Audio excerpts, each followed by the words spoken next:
Thème du jour, disséquer la réalité. Alors, notre réalité, elle est composée de beaucoup d'éléments. C'est ce que j'ai représenté avec, cette grosse bulle-là, notre vie. Des éléments qui vont revêtir certaines caractéristiques qu'on va détailler. Donc il y a 2 grandes catégories. Il y a actionnable, non actionnable, général et spécifique.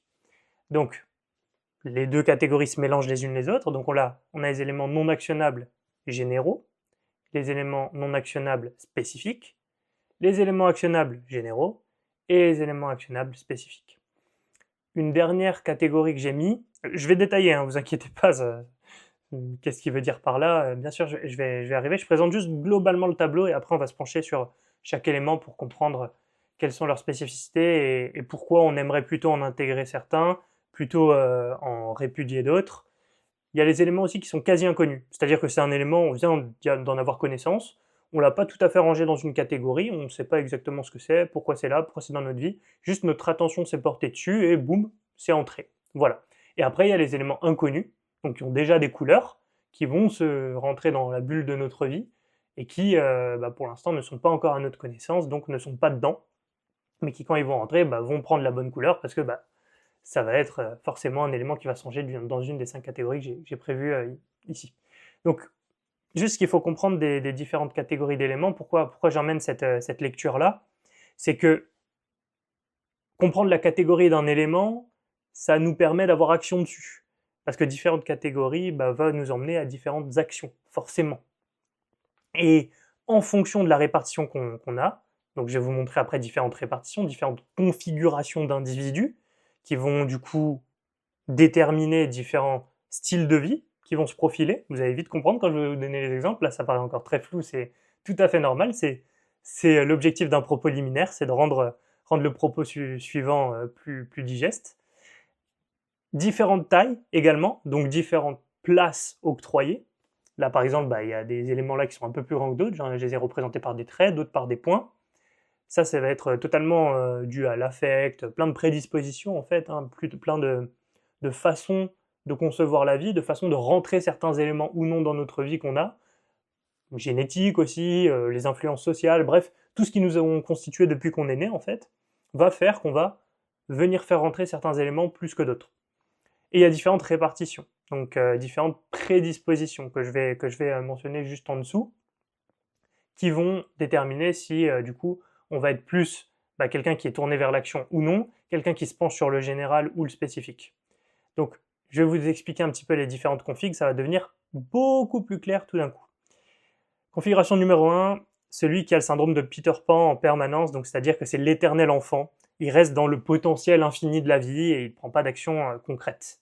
Donc, composé quasi essentiellement d'éléments presque inconnus, c'est-à-dire qu'il ne va pas se pencher, il va faire rentrer des choses dans sa vie, ça l'intéresse pas de savoir si c'est réel, ça l'intéresse pas de creuser un sujet, il aime bien laisser les choses en surface, il vit dans une genre d'illusion comme ça, éternelle, où tout n'est qu'au potentiel. Et c'est pas grave si ça ne devient pas quelque chose de concret dans sa vie, il laisse les choses à l'état de potentiel, voilà. C'est quelqu'un qui n'a pas besoin d'action immédiate, ne ressent pas l'urgence, ne ressent pas l'écoulement du temps qui passe et le fait qu'il ne fasse rien des éléments qui rentrent dans sa vie. Il actionne rien, il approfondit rien, il est comme ça, il est un peu béat et peut-être même qu'il est heureux, mais il y a quand même un très gros risque de désillusion à terme quand la vie va le frapper, parce qu'en fait il laisse que de l'inconnu au sein de sa vie, c'est-à-dire qu'il y a des choses qui rentrent, des informations, des conceptions du monde, et il laisse ça dans l'état actuel. Donc je serais tenté de dire que c'est le pire, mais pas forcément, parce que c'est une personne qui peut quand même trouver un certain bonheur à vivre comme ça. Mais il y a un risque qui est évident, hein, c'est que s'il est confronté d'un coup à la brutalité de la vie, il va s'effondrer. Donc sur les gros éléments là que je vous ai mis là, ça va être complètement une genre de structure de mythes qui vont venir s'entrelacer dans sa psyché, qui vont former une façon de penser qui se base sur à peu près rien. C'est-à-dire qu'il va prendre des éléments du réel, il va créer une narration, une façon de l'interpréter, une façon de voir la vie, et ça va lui suffire. Et des fois, il y a certaines narrations de la vie qu'il a qui vont s'entrecroiser l'une l'autre, sans qu'il y ait toujours aucun rapport avec le réel. On parle d'aucune expérience concrète, cette personne-là ne vit rien, hein. C'est comme un ado enfermé dans sa chambre, très clairement. Mais voilà, il va trouver une forme de cohérence dans tout ça, et et petit à petit, il va nouer comme ça une vision du réel qui, si on prend l'exemple de l'ado enfermé dans sa chambre, une fois confronté à la vie adulte, va être très très très brutale. Parce que ça va faire péter toutes ces structures en fait. Vu qu'il reste dans le quasi-inconnu, il n'explore rien, il ne confronte rien au réel, ça promet pour la confrontation à la vie d'adulte. C'est le cas d'ailleurs de beaucoup de nos ados, et c'est le cas d'ailleurs de beaucoup de nos jeunes adultes encore à l'heure actuelle. Pour les petits points là qui va juste venir intégrer dans sa vie, donc ça va représenter des éléments distincts de réflexion, donc qui pourraient mener à une réflexion, mais qui ne mènent à aucune réflexion parce que inconsciemment, cette personne a peur de déjouer l'illusion qu'elle s'est elle-même créée. Donc si ça se trouve, tous les mythes entrelacés là qu'elle a constitués pourraient être déjoués si la personne approfondait ne serait-ce que 7 éléments du réel qui lui est parvenu. Par exemple, une nouvelle politique, par exemple, son père qui est rentré dans sa chambre et qui lui a dit tout simplement « mais c'est quoi ces notes qu'il y a sur ton bulletin ?»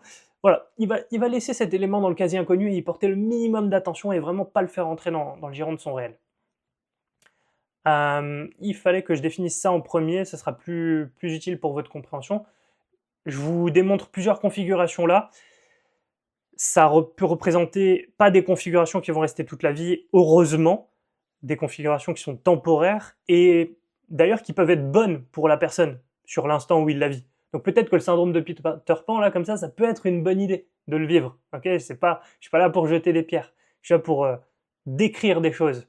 Donc peut-être que la personne qui est sous syndrome de Peter Pan, au moment où elle était dans sa vie, et sûrement d'ailleurs, sa psyché l'a enfermée dans cette façon de voir le monde, façon d'être, pour la sauvegarder d'un réel qui était trop violent pour elle, en attendant qu'elle se construise, ok?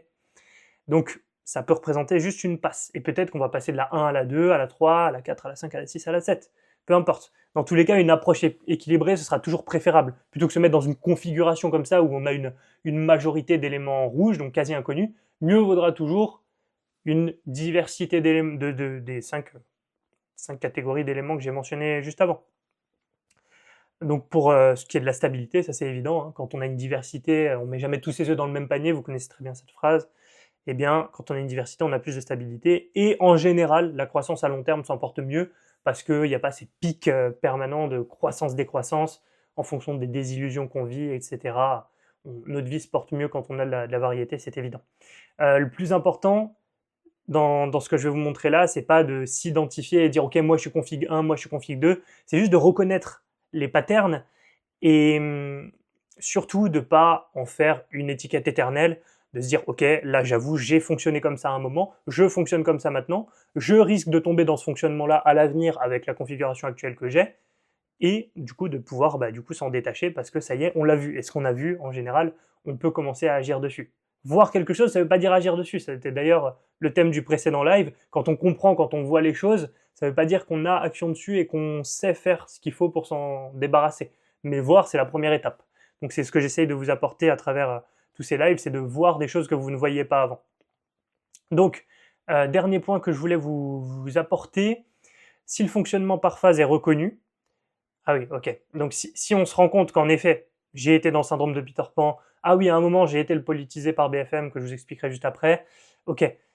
Mieux vaut progresser vers du global non actionnable, donc mieux vaut mettre plein d'éléments global non actionnables, je vais vous détailler encore une fois juste après, hein, puis du coup vers du spécifique actionnable, parce que tout ce qui est spécifique actionnable, hop, je vous le mets ici, tout ce qui est spécifique a un plus gros impact à court terme et un plus faible impact à long terme, donc ça veut dire que là tout de suite, dans les mois à venir, les semaines à venir, ça va avoir des impacts réels sur votre vie, ça peut changer votre façon de percevoir le monde et donc d'agir dedans. Donc plus on se penche sur le spécifique, plus ça va avoir d'action directe là, concret court terme, et plus on va vers l'actionnable, plus on aura de satisfaction, mais de confrontation et de peur, et donc de fierté. Par contre, si on va vers du général, il y a un impact faible à court terme, ça c'est sûr, par contre, à long terme, impact fort. Si on va vers du non actionnable, on risque d'avoir des remords, on obtient une sécurité, mais qui est factice, parce que comme le syndrome de Peter Pan, si le réel revient au galop, on se fait défoncer, et en fait c'était pas du tout une sécurité, c'était de la sécurité court terme. Par contre c'est rassurant, et c'est confortable, ça oui. Donc le but en fait ce serait d'aller vers des choses très spécifiques et très actionnables, d'avoir le plus possible d'informations et de composantes dans notre vie qui soient spécifiques et actionnables, à court terme. Et après, on peut faire des allers-retours, retourner vers du général, mais mieux vaudra toujours que ce soit de l'actionnable, ça c'est évident. Il faudra faire des allers-retours entre général et spécifique. Parce que bourriner le spécifique, c'est comme si vous aviez un grand cercle, ça c'est votre général. Donc c'est général, en effet, pour le court terme, c'est pas ce qu'il y a de mieux de se concentrer sur des choses très générales. D'un coup, vous allez venir actionner un maximum de choses spécifiques, bah, vous allez finir votre cercle. Donc il va falloir aller rechercher des choses dans le général et se reconcentrer sur des points spécifiques. Regénéral, respécifique, par alternance. Donc là, pour l'instant, vous comprenez encore rien, c'est normal, c'est des termes qui sont très flous, je vais continuer de mettre des mots dessus. La configuration numéro 2, celui-là, vous le connaissez tous, c'est le mec qui est complètement accro de politique, il est tout le temps renseigné sur BFM TV, et en fait, il a décidé clairement, consciemment, ou pas d'ailleurs, ça dépend, que sa vie, elle serait faite d'extrêmement, beaucoup d'éléments qui sont absolument pas actionnables, mais qui sont très généraux. Donc c'est-à-dire, bah ça, par exemple, c'est son axe identitaire politique. Là, il a un énorme élément qui est pas du tout actionnable et qui est général. C'est-à-dire bah, sa conception de la politique. Moi, ce qui m'intéresse, c'est la façon qu'a la gauche ou la droite de voir la politique, voilà. Ça, c'est génial, ça me représente, c'est moi, ça prend plein de place dans ma vie, mais en fait, à moins que j'aille faire du militantisme, il n'y a aucune action qui va en résulter. C'est moi, c'est la chose qui me définit le plus, mais aucune action en lien avec ça. Juste éventuellement des blablas, des dîners de famille ou, ou au bar avec mes amis, voilà. Donc ça a très clairement peu d'impact, on en a parlé juste avant, vu que c'est très général, et en plus on est dans le non actionnable, donc ça génère beaucoup de frustration, et ça clairement c'est la pire configuration qu'on puisse avoir pour l'épanouissement. Donc là il y a plein de petits points aussi qui sont bien moins importants que son énorme axe identitaire, c'est ses connaissances sur tous les différents mouvements politiques qu'il a étudiés ou juste écoutés sur BFM ou dans les journaux. Voilà, encore une fois, on est dans des éléments non actionnables, les éléments violets, généraux. C'est-à-dire qu'il connaît des choses très générales sur la société, il sait exactement quelle dynamique économique est en place, quelles sont les dernières réformes, machin, mais il n'y a aucune action concrète dans sa vie. Donc en fait, bah ouais, c'est cool, mais en fait, il n'y a rien qui va se passer et il va être frustré en permanence et il va en permanence se remettre à son axe identitaire parce que c'est la seule chose qu'il a, c'est son seul petit doudou pour se rassurer face au réel qui va lui permettre du coup de se rattacher à quelque chose quand il va se rendre compte qu'en fait, il est face au vide de l'existence en fait et qu'il peut absolument rien faire. Qu'il peut absolument rien faire face à ça et que il est bien démuni. Donc très frustrant, pire configuration pour l'épanouissement, ça c'est clair. Configuration numéro 3, vous avez vu, on monte un peu, hein. C'est-à-dire que là on n'est plus dans un ado enfermé dans sa chambre, on est un adulte très, très sérieux face à la société, mais on est toujours dans une configuration qui n'apporte aucun résultat concret dans la vie, hein, très clairement. On a des sujets sérieux qui sont abordés, mais sans aucun axe réel de transformation et de concret. Sur la configuration numéro 3, on a une personne qui est un petit peu plus portée vers l'action, elle a des éléments actionnables en effet, mais elle est restée dans le général. Donc là, c'est ce que je vais appeler une forme de se bullshiter subtilement, c'est-à-dire que c'est une personne qui va faire semblant d'être dans l'action, donc elle rentre dans cette catégorie-là, les doers, les personnes qui font des choses, mais par la petite porte, clairement, aux yeux des doers. Quelqu'un qui actionne jour après jour, qui est sur le terrain, qui a un business, qui est à la salle tous les jours, qui a une relation avec une personne de son choix, qui a peut-être même des enfants avec, qui bref a mis en place tout un tas de choses dans sa vie concrète, qui agit sur des choses très spécifiques, très concrètes, bah, va regarder cette personne en se disant mais c'est quoi cette espèce de philosophe à deux balles qui fout rien de sa vie et qui fait semblant pour s'inventer une existence. Par contre, cette personne-là, à ses yeux, elle est rentrée par la grande porte. Là, ça y est, elle fait enfin quelque chose de sa vie et pas quelque chose de misérable, petit et ridicule. Non, elle s'attaque au grand sujet. Elle va tout de suite aller chercher, je sais pas, mais encore une fois, on peut rester dans du général, c'est de la politique, de l'économie à grande échelle. Bref, elle va s'intéresser à des grands sujets et elle mène des actions, en effet, sur ces grands sujets. Par exemple, une action humanitaire de 6 mois au Togo. Let's go! Génial, ça représente ce grand trait, cette grande partie de sa vie. Pendant 6 mois, elle est partie au Togo. Elle a fait une action vraiment réelle, quoi, de concrète dans la matière, sur quelque chose de très général. Elle lit des ouvrages de psychologie, bref. Elle est rentrée dans le vif du sujet. Elle arrête de rester à l'écart, mais très clairement, c'est quelqu'un qui va rêver grand en permanence, mais qui agit pas du tout de la façon dont ceux qui réalisent leurs rêves agissent. On le sait très bien, si on prend exemple sur par exemple Bill Gates, Steve Jobs, c'est des gens qui ne sont pas restés dans leur idée folle, ils sont enfermés dans un petit garage dessous. Je sais pas si vous avez déjà vu les images, il y a plein de films qui ont été tournés là-dessus, ou alors qui ont dormi dans leur bureau et qui ont construit leur logiciel, construit leur ordinateur, qui sont allés s'intéresser à comment on faisait de la soudure quoi, pour venir assembler les différentes composantes informatiques pour construire de leurs mains leurs premiers ordinateurs. Ils sont pas restés dans le « Ah oui, moi j'ai une idée, ça va être génial, je vais faire une grande boîte, je vais aller lever des fonds, je vais... » Non, ils sont rentrés dans la matière, rentrés dans le spécifique. Quelle est la plus petite action là tout de suite que je peux faire avec mes moyens, c'est-à-dire 0 € et absolument rien quoi.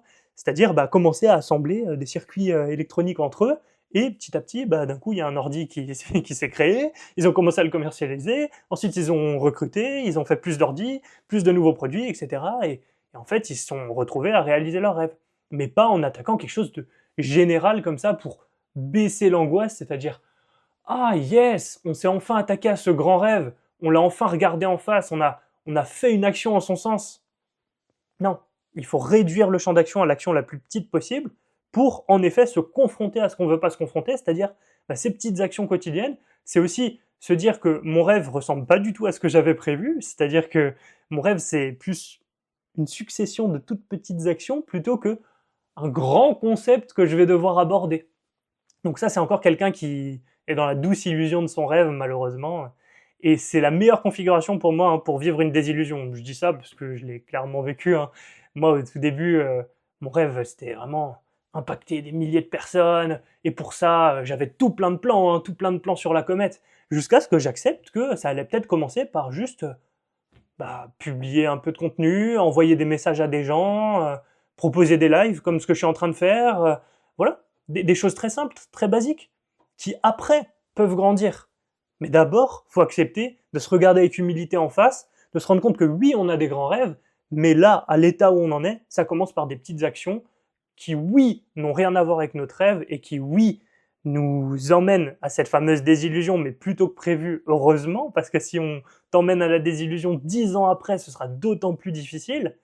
Mieux vaut aller à la désillusion directe et se rendre compte que oui, en effet, là, tout de suite, commencer ton rêve, ça va être faire des trucs que t'as pas du tout envie de faire des actions qui sont pas du tout à la hauteur du rêve que tu as prévu, mais qui sont le chemin, qui sont les premières pierres sur le chemin. Donc, je vais pas faire toutes les configurations possibles et imaginables avec celui qui a du coup réussi à passer ces différents steps et est en effet dans des éléments actionnables spécifiques. Vous avez compris le concept. Il faut se rapprocher du terrain. C'est clairement de rester dans l'illusion le plus possible qui va vous éloigner forcément de votre réalité préférée. Et donc, il va falloir aller vers le spécifique et vers l'actionnable si on veut commencer à maîtriser un petit peu ce qui se passe dans notre vie. Et maintenant, on va rentrer plus en détail en analysant ne serait-ce qu'un seul petit point comme ça de tous les éléments qui constituent notre vie. Donc, je vous emmène sur la page qui est juste après. Si on se penche avec la loupe comme ça et qu'on va venir disséquer un des éléments qui est dans notre vie, qui est rentré dans notre vie, qu'on le veuille ou non. Alors là, en l'occurrence, j'ai pris un exemple très bateau. Cet élément-là, là, vert, là, qui est un élément non actionnable mais spécifique, la mairie de ma ville. Pourquoi la mairie de ma ville est dans mon esprit? Et vous allez voir qu'on en sait des choses sur la mairie de notre ville. Je sais pas si vous êtes déjà intéressé à la mairie de notre ville, moi j'ai exactement la mairie de ma ville en tête, et j'en sais des choses dessus. Et ça occupe de l'espace mental, et c'est ça qui va nous intéresser. C'est là où je vais vous ramener sur la fin avec ma conclusion magistrale, vous allez voir, c'est que sur la mairie de ma ville, je sais tout un tas de choses. Il y a des choses qui prennent plus de place dans mon esprit que d'autres, il y a des choses qui en prennent moins, mais il y a 4 types d'éléments. Il y a les éléments constitutifs, donc ça c'est de l'ordre de la connaissance, tout simplement, des choses que je connais sur la mairie de ma ville. Il y a les éléments perceptuels, donc des éléments sur lesquels j'appose un jugement, et les éléments d'image de soi. Donc là, les éléments auxquels j'appose du sens, en lien avec moi-même.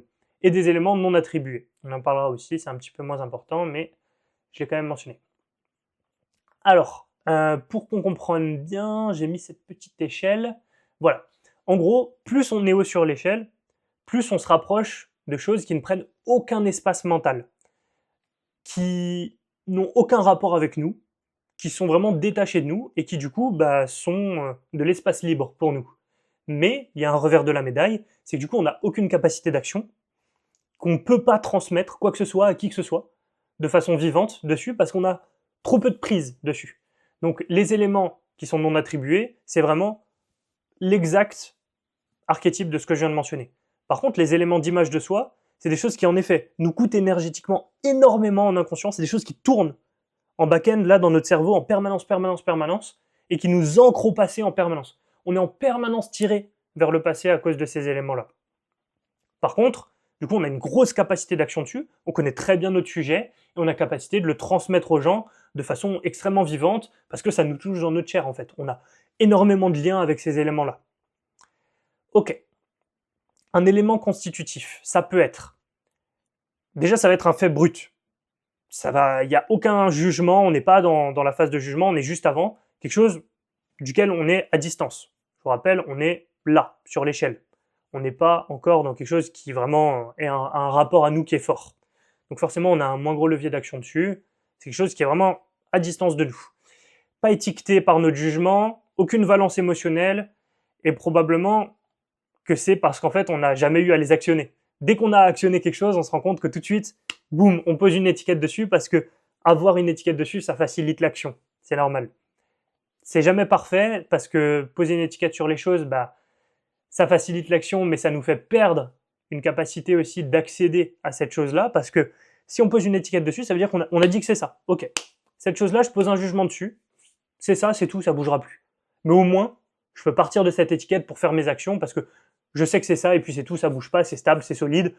Je pars, toutes mes actions, je les base sur cette étiquette que j'avais apposée sur cette chose-là.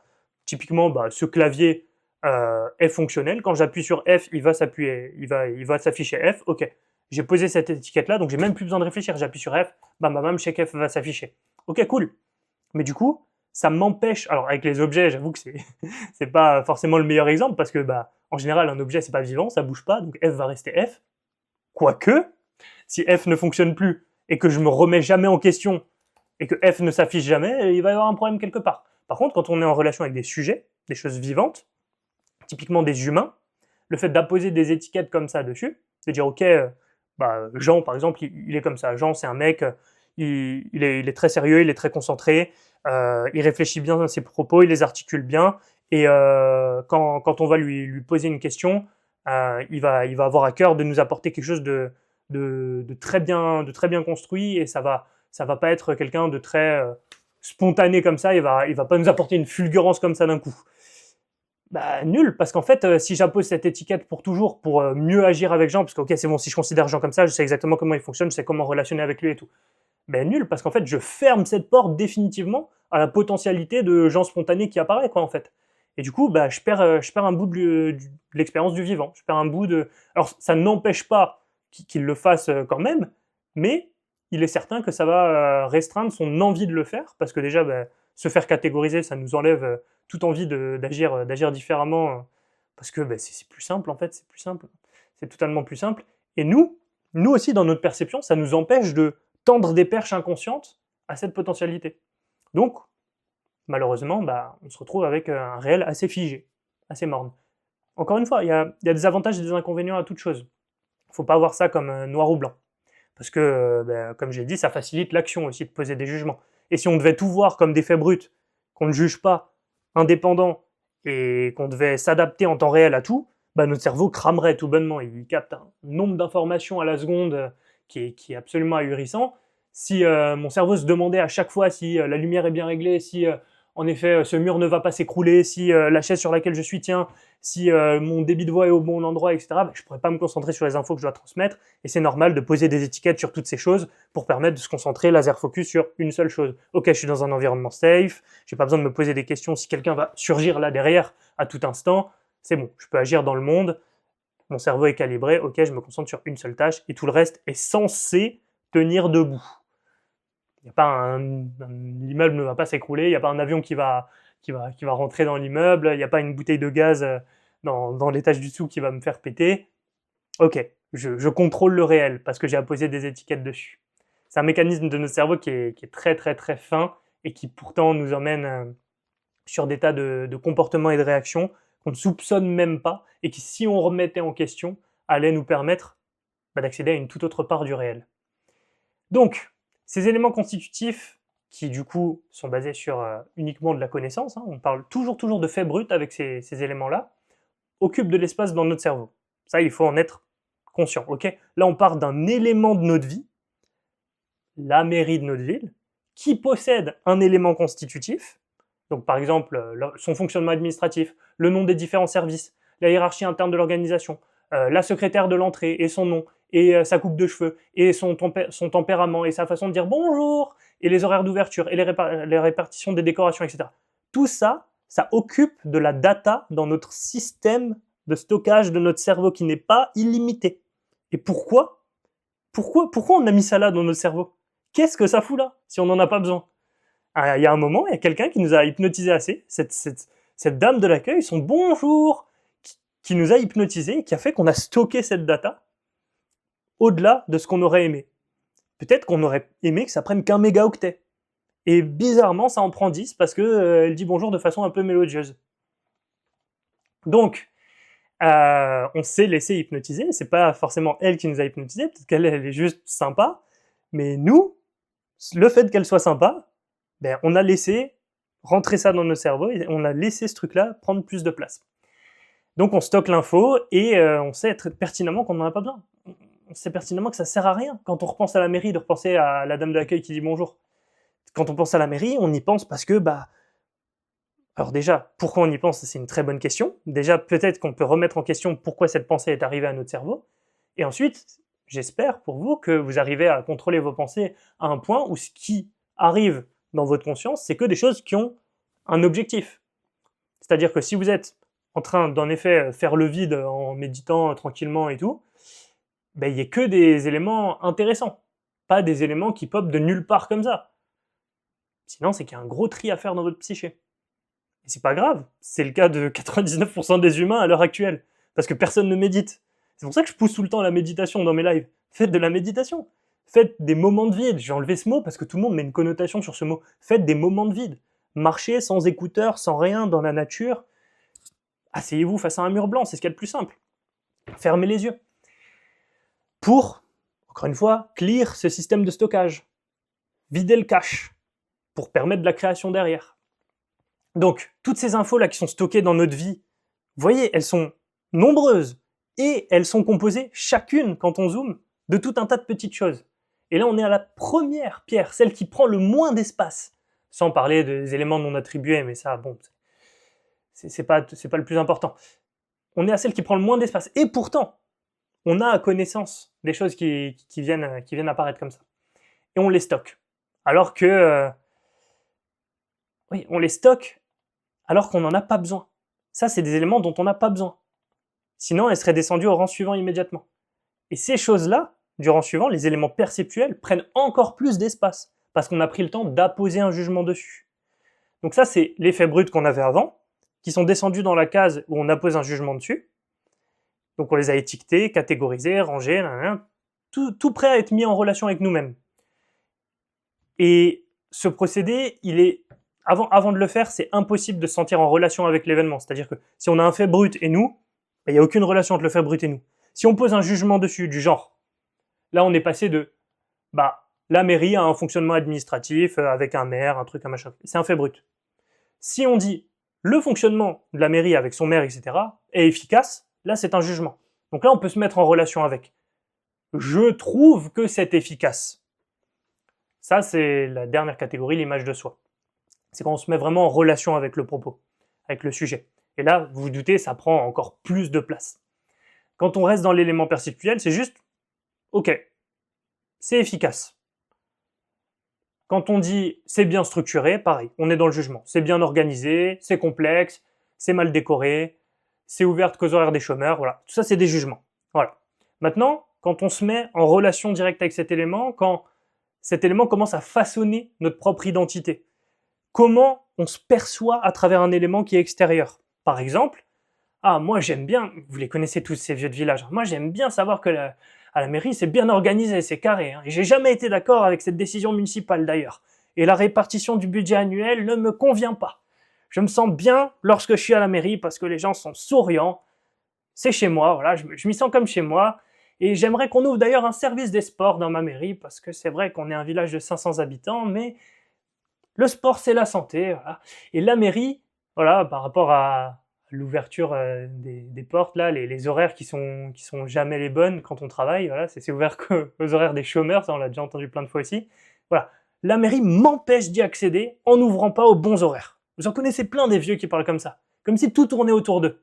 Ils se définissent à travers ce qu'ils ont vu à l'extérieur.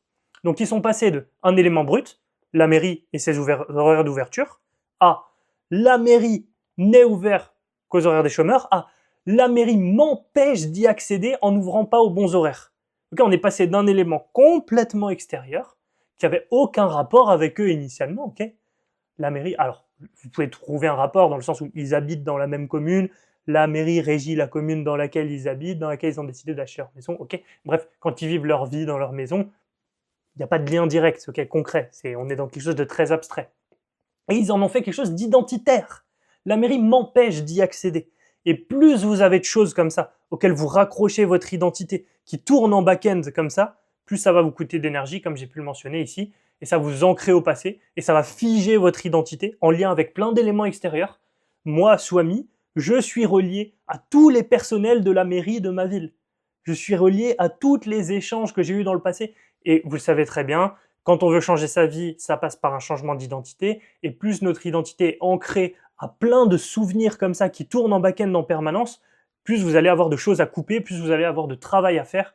Donc, si vous voulez changer d'identité, il va falloir vous détacher du plus possible de ces éléments qui ont un rapport avec votre image de vous-même. Et comprendre que les éléments sont complètement extérieurs et n'ont aucun rapport avec ce qui se passe à l'intérieur, là, tout de suite. Ok. Vous avez vu les détours que je dois faire pour vous expliquer des choses de ce genre. En même temps, c'est un sujet complexe, l'identité et le rapport au réel. Si on veut donner un autre exemple brièvement, qui sera... Ah, il y a les éléments non attribués aussi. Bon, voilà. Des éléments dont on n'a même pas connaissance, donc en fait on peut même pas en parler, c'est pour ça qu'il n'y a pas d'exemple. C'est un trait, il n'y a pas d'exemple. Des éléments qu'on n'a pas stockés dans la mémoire et qui me sont d'aucune utilité, ou alors qui me sont d'aucune utilité, donc je les ai supprimés volontairement. Donc par exemple, bah là, dans cette liste des éléments constitutifs, bah, un des traits bleus, qui est un élément non attribué, aurait pu devenir un élément constitutif s'il était venu à ma perception. Sauf qu'il n'est pas venu à ma perception. Tant mieux, ça fait de la data en plus. La capacité à se concentrer sur les choses qui comptent vraiment. Donc là-dedans, vous vous rappelez, on avait posé un objectif clair, une voie dans votre module 2, la plan d'attaque. Problème, c'est qu'il y a tout ça dans votre vie. Il y a les politiques économiques, il y a la dernière actualité People, il y a le dernier film qui est sorti, il y a ce que pense votre mère de votre nouveau chien, il y a tel produit d'entretien maison qui est passé à la pub, il y a un truc, il y a un truc, il y a un truc, il y a un truc. Il y a des éléments actionnables, des éléments non actionnables, des éléments généraux, des éléments spécifiques, votre connaissance du théorème de Pythagore qui vous est resté en tête depuis toutes ces années. Bref, tous ces trucs-là qui sont rentrés dans votre champ de perception, dans votre vie, en fait, et qui n'ont aucun foutu rapport avec quoi que ce soit qui vous serve, en fait, actuellement. Nous, on est venus, on a voulu poser, boum, un Pareto au milieu de tout ça, pour orienter vos actions dans un sens donné, mais il y a tous ces parasites-là autour en permanence qui gangrènent votre esprit, et du coup prennent de la place, de la data, du stockage, pour rien. La conclusion magistrale sur laquelle je veux vous emmener avec tout ça, ah oui, bon, déjà, il faut comprendre d'où ça vient, ok? On en a déjà parlé dans le module des programmations, mais un bon rappel, ça fait jamais de mal. Tout ça, là, la vie, là, notre vie, avec tout ce qui est dans nos têtes, là, tout ce stockage-là qui est blindé, composé, on l'a vu, hein, plein de choses, qu'on peut détailler en plein de sous-choses, etc. Imaginez la place que ça prend. Tout ça, ça vient de l'environnement physique, donc ce qu'on observe avec nos 5 sens, là tout de suite. Donc je sais que sur ce bureau, il y a ça, et je sais très bien que dans cette pochette, il y a le manuel, et il y a aussi le petit cache qu'on met quand il y a du vent sur le micro, et ce câble, je sais même pas à quoi il sert, et je vais certainement pas m'y intéresser, ça va prendre de la data en plus. Tout ça, là, tout ce qui est capturé par nos 5 sens, plus notre environnement digital, donc imaginez, mais tout ce qu'il y a dans cet environnement digital, mais c'est énorme.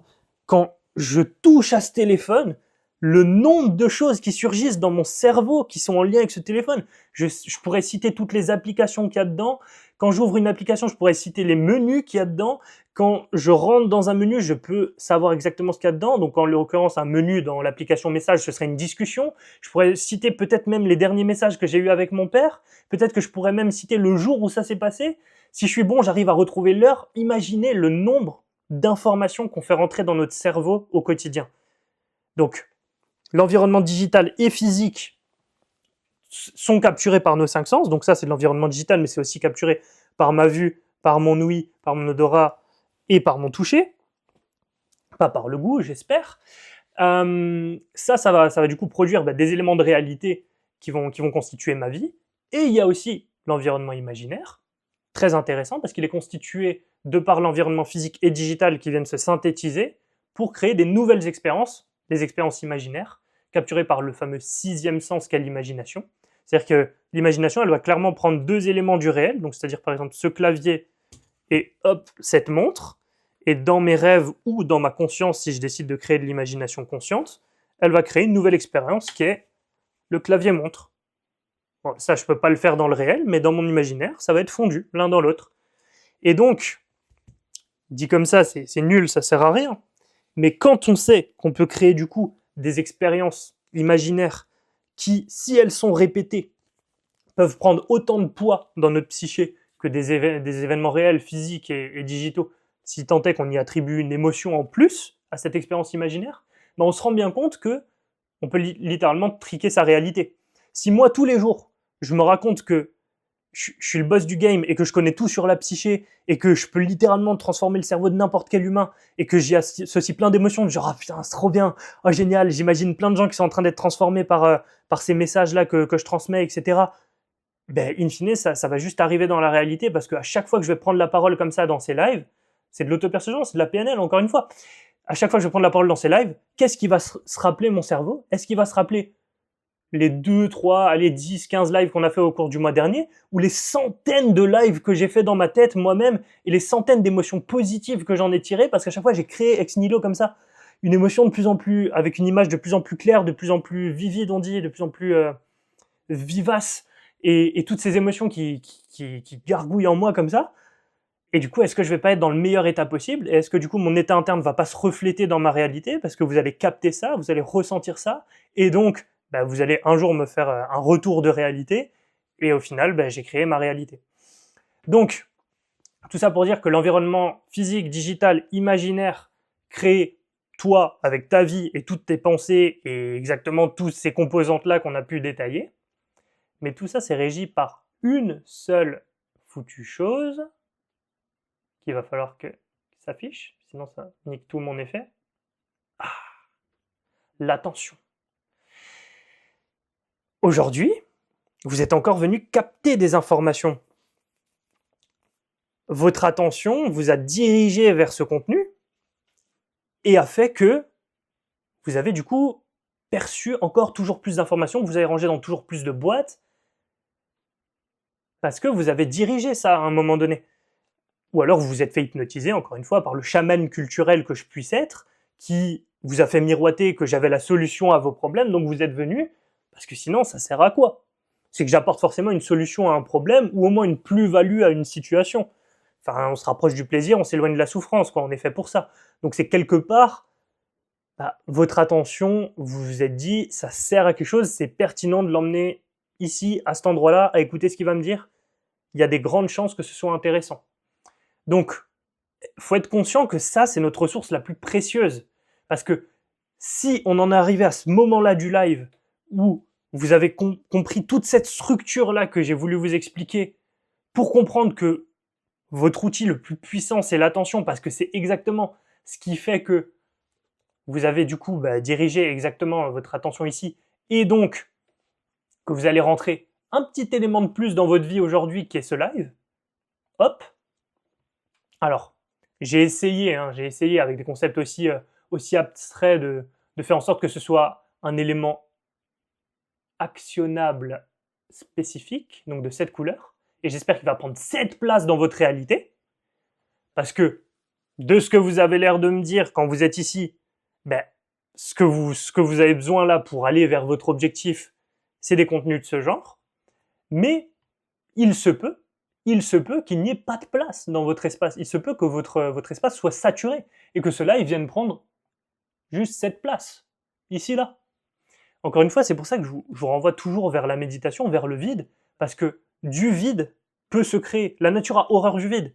Si vous arrivez dans ce live avec un cerveau saturé, bah en effet, vous avez juste passé du temps.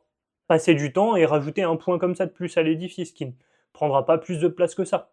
Si vous avez en effet créé le vide nécessaire pour que ce live vienne prendre cette place-là en entier dans votre vie, et que vous l'utilisiez à l'avenir de façon efficace, vu que, en effet, toutes vos pensées vous y ramènent, en effet, vous aurez bénéficié de ça, parce que vous aviez la capacité d'attention pour supporter, entre guillemets, cette information et l'utiliser à bon escient.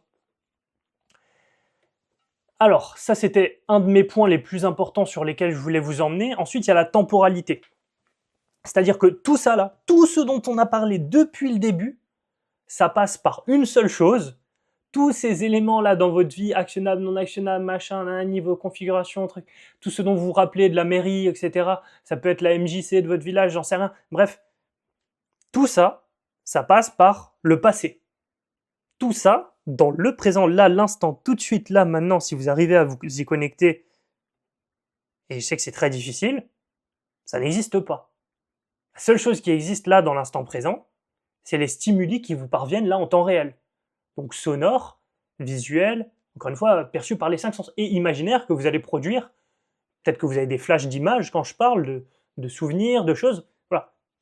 La seule chose qui existe là, tout de suite, dans le présent, c'est ça. C'est ce que votre conscience produit là, en temps direct. Donc, si vous voulez clear, comme ça, votre esprit, et être capable d'accueillir l'information de la meilleure manière possible, le moyen que vous avez le plus à votre portée là tout de suite maintenant, c'est d'être présent. C'est de ne pas être dans le passé, de ne pas penser en effet à cette mairie, à toutes ces choses-là qui gangrènent votre esprit, c'est d'être bel et bien présent pour accéder au plus de données possibles contenues dans l'instant présent. Parce qu'au final, il n'y a que ça. Il n'y a que ça. On est là, et dans une seconde, on sera là, et dans une seconde, et dans une seconde, et dans une seconde, et dans une seconde. Alors on peut déplacer notre attention, encore une fois, c'est pour ça que je vous dis que votre ressource la plus précieuse, c'est votre attention, et les grands de ce monde l'ont bien compris, money follow attention, c'est pour ça qu'il y a de plus en plus de stimuli, de plus en plus de difficultés à se concentrer du coup, qu'on rend les gens de plus en plus lobotomisés pour qu'ils puissent de moins en moins prendre de bonnes actions pour eux, parce que un être humain qui n'a pas sa capacité d'attention, qui est souverain, on peut l'emmener littéralement où on veut. On peut l'emmener littéralement où on veut, il y a juste à agiter quelque chose qui fait du bruit là, et ça y est, stimuli, incapable de se concentrer sur autre chose que le bruit en question. Le propos n'est plus capable d'être perçu. Si je commençais à faire plein de bruit là, d'un coup, on pourrait plus se concentrer sur le fond du propos. Et c'est hallucinant, parce que c'est exactement ce qui se passe dans la société actuelle. Il y a du bruit partout, il y a des agitateurs partout, et les propos les plus cruciaux ne sont pas perçus, parce que la capacité d'attention est extrêmement faible. Donc j'y reviens, la chose la plus importante, c'est la capacité d'attention. C'est où vous allez foutre votre attention. Est-ce que des gens sont capables de capturer votre attention aujourd'hui? L'attention, c'est la nouvelle monnaie, clairement.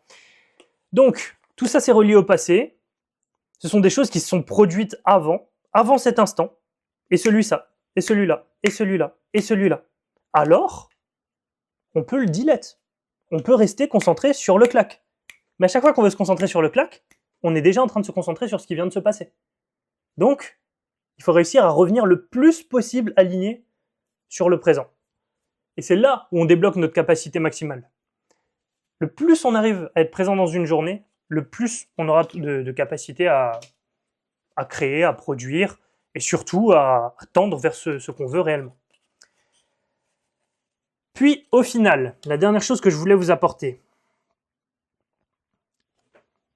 ça va être complexe, hein, je vous préviens, c'est que, encore une fois, là, en vous exposant que ce bonhomme-là, s'il était là, à vivre tout ce qu'on a expliqué là, tout ce schéma-là, etc., c'est bien parce qu'il est dans le passé. C'est bien parce que tout ce qu'on a mentionné là, ça rappelle quelque chose du passé. Et si juste on le détachait, et on le déconditionnait de tout ça là, et on le foutait dans un vide. Bon, la page ne veut pas. Et si on le foutait juste dans le vide, là, libre de tout, déconditionné, sans passé, sans rien, sans une mémoire sursaturée, juste là, positionné, avec plus rien. Est-ce que vous ne pensez pas que d'un coup il aurait accès à un potentiel infini? Est-ce que vous ne pensez pas que, vu qu'il n'y a plus rien autour, il va se mettre à créer? C'est un peu le message que je vous passe depuis le début. Moi, c'est pas que je le pense, c'est que je le vis en fait. Quand je me fous 24 heures dans le noir, je peux vous garantir que ce qui en émane, c'est totalement nouveau. Et c'est complètement affranchi de barrières. Tout ce que j'aurais pu me dire en produisant les idées que j'ai produites en faisant 24 heures dans le noir, dans mon identité du passé, donc toutes ces, encore une fois, ces éléments-là auxquels mon image avait été rattachée, toutes ces limites auto-imposées, forcément, si je me prive de stimuli à ce point-là pendant 24 heures, n'existe plus, quoi, ou très peu. En tout cas, c'est ce qu'on essaye de faire quand on détruit l'ego comme ça. Donc ça, c'est votre meilleure arme, si vous voulez reprogrammer votre subconscient, peu importe le mot qu'on va mettre dessus, recréer une réalité, débloquer un nouveau potentiel. Il y aura plein de mots marketing qui vont être mis dessus si vous scrollez, surtout si vous commencez à vous intéresser à des contenus de ce genre, manifestation, tous ces mots-là, c'est juste ça en fait. C'est être capable de vous extraire de vos conditionnements du passé, de votre déterminisme, en chaque instant. Si vous êtes capable de briser les chaînes finalement de la temporalité. La temporalité vous a asservi en vous faisant croire que votre vous du passé, c'était toujours votre vous de maintenant.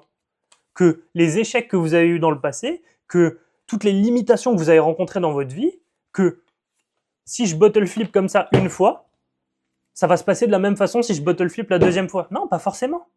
Le présent est permanent. Le présent n'est pas du tout lié au passé.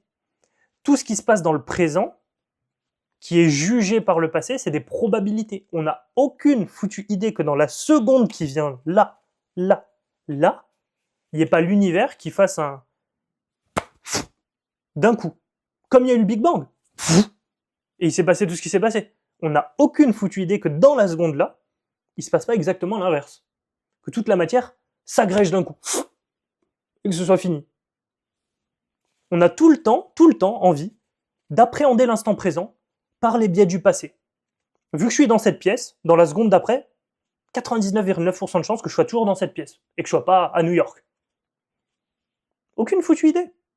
Les lois de la physique tendent à nous le faire croire, plein de choses tendent à nous le faire croire. Il faut, en fait, au bout d'un moment, si vous voulez changer votre vie réellement, il faut être capable d'être complètement, ils disent en anglais, delusional optimism.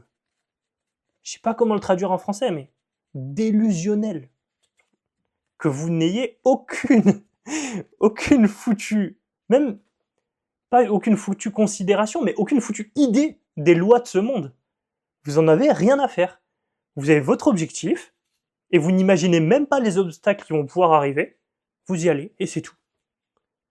Peu importe, vous êtes plongé dans l'instant présent, et vous y allez. Optimisme démesuré, ouais, ça me paraît être la bonne traduction. Merci Jean de cet apport que j'aurais pas pu faire. Donc, bien sûr, c'est un lourd travail, et voir ça, là, ce que je vous apporte, déjà, ça paraît probablement lunaire, probablement que vous accédez à genre 0,1% du propos que je vais vous proposer. Normal, vous n'avez pas passé 24 heures dans le noir. Au bout d'un moment, il y a des choses qui ne se comprendront pas par le mental, qui ont besoin d'être vécues par le corps. Donc, c'est un très lourd travail. Le voir, c'est le début, c'est le point numéro 1. Il faut ensuite pouvoir l'intégrer. Et c'est tout un protocole qui permet ça, et c'est exactement ce que j'ai mis dans l'Académie de l'être structuré. C'est ce que j'ai inclus dans la formule VIP d'ailleurs. Je sais pas combien de temps je vais le laisser parce que c'est vraiment très valuable, comment dire, ça a beaucoup de valeur. Ça a beaucoup de valeur. Et mettre tout un pan de cursus comme ça à l'Académie de l'être structuré au sein d'un accès VIP qui contient déjà les 4 appels bilan, plus tous les modules de maîtrise du monde, plus les 4 programmes de domaine, plus les 4 appels de groupe, plus tout le reste qui est déjà inclus là. En fait, c'est un accès qui est censé être séparé. C'est juste que pour l'instant, en fait, j'ai pas encore lancé l'offre, donc je me dis, bon, allez, je la mets là-dedans en attendant que je la lance, ça mange pas de pain. Ça mange pas de pain, ça me demande pas plus de travail que ça, donc je le mets là. Je sais pas combien de temps je vais laisser ça là-dedans, mais c'est vraiment le chemin, le shortcut ultime pour pouvoir accéder à cet état d'être. Alors oui, la voie, c'est en 4 stades. C'est un truc qui se passe du stade 3 au stade 4. Maintenant, en fait, c'est sûr que si vous êtes donné 100% de votre temps, 24 heures sur 24, 7 jours sur 7, bah, vous pouvez tout faire à la fois. Non, c'est sûr que vous êtes limité par votre temps. C'est pour ça que je vous ai jamais fait de communication commerciale sur ce plan-là, l'Académie de l'aide structurée, parce qu'en fait, je sais que vous n'êtes pas au stade de votre vie où vous pourrez en bénéficier. Maintenant, je l'ai rajouté là-dedans, comme ça, si jamais il y a quelqu'un qui a vraiment de l'extra temps à ajouter là-dedans et qui se rend compte un peu de la valeur de ce que j'ai pu, par exemple, dans ce live, transmettre et qui a envie d'y accéder un peu plus vite, bah, il sait que ça, c'est disponible et ça peut lui permettre de shortcut tout ça et de faire un raccourci de zinzin et de gagner peut-être les 10 prochaines années là sur l'année à venir. Parce que moi, ça m'a vraiment mis 10 grosses années à atteindre ces états d'être. Et à vraiment pouvoir avoir cet optimisme déraisonné sans justification en fait. J'ai plus besoin de logique, j'ai plus besoin de rationalité. Je fonce juste comme un taré vers mes objectifs. Si demain j'ai envie, mon prochain défi c'est un truc vraiment où je sais que c'est impossible, genre je sais pas moi, traverser la planète en courant, ben juste je fonctionne comme tout ce que je viens de décrire en fait. Le passé n'a aucune incidence, les lois de la physique n'ont aucune incidence, j'ai aucune idée de si je suis encore là dans une seconde. J'ai envie de faire ça, c'est mon élan, j'y vais quoi. Donc si vous pouvez vous inspirer un tout petit peu pour vos objectifs qui, je sais, sont forcément moins ambitieux que ça m'étonnerait qu'ils soient plus ambitieux que ce que je viens de mentionner, parce qu'il faut déjà un optimisme déraisonné pour juste imaginer une idée de ce genre. Donc, si vos objectifs sont ne serait-ce qu'un tout petit peu en dessous de ce que je viens de mentionner, inspirez-vous un tout petit peu des outils que je donne pour atteindre des objectifs comme ça, et vous obtiendrez beaucoup de votre objectif, naturellement. Donc voilà, j'ai terminé avec cette énormité. Je vais juste vous rajouter un petit schéma, comme ça éclaircit un peu votre conception sur ce qu'on a mentionné avant. Donc vous vous rappelez, on a mentionné du coup les différents éléments constitutifs. Vous pouvez le voir comme ça aussi, ça vous aide un peu à le comprendre. C'est que vous avez tout le temps cette lunette là qui est votre paradigme, qui vous permet d'entrevoir le monde. Et cette lunette, elle est divisée en deux choses, donc votre vision du monde et votre identité. Votre vision du monde, elle se base sur vos croyances basées sur la connaissance, donc ceci est un clavier. Croyance basée sur la connaissance. Croyance basée sur le jugement, donc ce clavier est beau. Ok, c'est ma croyance. Ça peut être remis en question. Peut-être que Colline qui est à côté, elle trouve que ce clavier n'est pas beau. C'est possible. Et ensuite, les croyances liées à l'identité, l'image que j'ai de moi-même. Ce clavier est le clavier qui m'a permis de construire l'entreprise qui m'a rendu libre financièrement. Ça, c'est une croyance envers ce clavier liée à l'image personnelle. Donc comprendre que vous entrevoyez le monde en permanence à travers ces lunettes, 3 niveaux de croyance. Cette gourde est la gourde qui m'a permis de finir un Ironman sans préparation. Non, c'est juste une gourde. Soyez capable de vous détacher comme ça de ce clavier. La vie va être vraiment, vraiment lourde et difficile et vous allez stocker de la data pour rien en permanence si vous n'êtes pas capable de vous détacher comme ça de ces choses-là. Et vous n'allez pas pouvoir reprogrammer comme ça votre vie et avancer vers un nouveau futur en permanence et acquérir de nouvelles choses si vous êtes en permanence lié à votre identité du passé.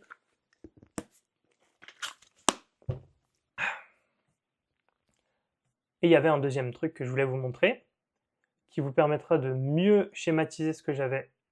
Ah bah non, ça c'est pas mis, bah c'est pas grave. Hop, hop, hop, hop, hop. C'est des schémas que je peux vous envoyer si ça vous intéresse de les avoir aussi, hein, bien sûr. Hop, hop, hop. Bon, bah c'est pas grave. Mais je dois l'avoir. Ça va être d'un chiant à vous le. Ok. Ah bah ouais, bah, je suis déconnecté, c'est normal. Bon, c'est pas grave. Bon, je vous retrouverai les schémas, c'est pas grave. Donc, en gros, c'était juste un schéma où on voyait la personne qui pensait, tac, tac, il y avait son environnement, il y avait plein d'éléments, tout, comme j'ai fait moi là. Et en plus, il y avait l'environnement digital qui s'imbriquait dedans, toc, toc, toc, toc, toc, toc, toc. Et la synthèse de ces deux choses connectées créait un troisième environnement qui était l'environnement imaginaire. Touc, touc, touc, touc, touc, touc, touc, touc, touc, touc, touc, touc, touc, touc. Donc à savoir que c'est 3 environnements distincts, qu'il faut pouvoir les contrôler, parce que sinon ils te contrôleront. Si tu sais pas ce qu'il y a dans ton environnement digital, dans ton environnement physique et dans ton environnement imaginaire, bah en fait, tu ne crées pas ta réalité te crée toi. Et donc, si tu veux redevenir souverain, eh bien, il faut quelque part que tu sois capable de prendre le contrôle de ces environnements-là. Donc, c'est-à-dire, bah, ton environnement physique, c'est ce qu'il y a le plus dur. En général, les gens ont beaucoup de mal à prendre le contrôle de leur environnement physique parce que bah, les gens n'ont pas choisi, enfin, ne choisissent pas tout à fait leur job, sont un peu asservis à un patron, etc. C'est pour ça que l'entrepreneuriat, en fait, c'est la base. Je veux dire, c'est vrai que c'est difficile à dire dans une société comme la société française, où on n'est pas aux States, où c'est autant démocratisé, mais être entrepreneur, c'est la base. Ça veut dire décider de son temps, décider d'où on met son corps, de ce qu'on fait de son corps en temps réel. Genre là, je vous ai déjà dit, moi je vais appuyer sur le bouton rouge, j'appuie sur le bouton rouge, je me casse. Il n'y a pas quelqu'un qui va venir m'engueuler derrière. Vous, peut-être, mais ma vie ne dépend pas de vous. Alors que quand vous avez un patron, quand il vous engueule, ça vous crée une angoisse, mais de... c'est le salaire qui s'éloigne, donc le salaire c'est le loyer c'est dormir sous un toit, dormir sous un toit c'est survivre, nanana. Moi s'il y a une personne là qui me paye plus demain, ça change pas ma vie. Ma vie, c'est pas tous mes œufs dans le même panier. Vous voyez un peu la capacité à contrôler son environnement physique quand on fait ça? Et aussi, donc, l'environnement digital, quelles sont les influences que vous avez sur votre téléphone, qu'est-ce que l'algorithme vous envoie, est-ce que vous êtes abonné que à des comptes qui servent vos intérêts, est-ce que vous passez du temps sur des contenus qui ne servent pas à votre intérêt, est-ce que vous vous faites aspirer dans une spirale des fois qui vous dessert, et du coup l'algo va continuer de vous envoyer cette spirale, et vous êtes dans une spirale sans fin du coup, si vous prenez spirale sur spirale et que l'algo vous envoie toujours plus de spirales, et aussi votre environnement imaginaire, est-ce que les seuls moments où vous avez des imaginations, c'est quand vous rêvez? Est-ce que c'est le seul moment où vous utilisez l'environnement imaginaire, c'est quand vous dormez, quand vous êtes inconscient et que vous n'êtes même pas capable de maîtriser du coup cet environnement imaginaire? C'est un problème. Il faut créer de la visualisation et de l'imagination consciente. Parce que c'est un environnement que vous sous-exploitez. Vous avez à apporter un environnement qui n'est pas régi par les lois de la physique. Et vous pouvez l'utiliser pour créer des expériences qui vont peser du poids dans la balance de ce qui est réel versus ce qui n'est pas réel dans votre inconscient. Je le dis, c'est une dinguerie, ça c'est hyper sous-coté, mais ça c'est dans les modules création de réalité qu'on voit notamment dans l'Académie de l'être structuré. D'ailleurs, je pense que j'avais prévu ça initialement et je l'avais enlevé, je pense que je vais donner un module pour donner envie tout simplement et donner de la valeur aux gens, de rejoindre, qui voient un peu ce qu'il y a dedans. Module création de réalité, c'est un peu ce live, il emmène à la compréhension de ok, je peux créer ma réalité, et derrière, ok, qu'est-ce qu'on fait? Quel est le protocole exact? Comment, oui, ok, créer de l'imagination, oui, mais comment, à quelle fréquence, quels éléments je prends, qu'est-ce que je fais? Voilà, la roadmap. Ça, je pense que ça pourra vous intéresser, mais bon, comme dit, c'est plus du stade 3 ou stade 4, même si ça aide inévitablement à atteindre le stade 3 plus facilement. Forcément, si vous avez ce genre de protocole, c'est évident que vous allez plus vite au stade 4. Donc vous l'avez compris, le message principal, la fin de la fin, c'est ça, c'est l'attention. Pourquoi on voit ce symbole partout, dans l'occultisme, dans les différentes religions, de partout, l'œil qui voit tout?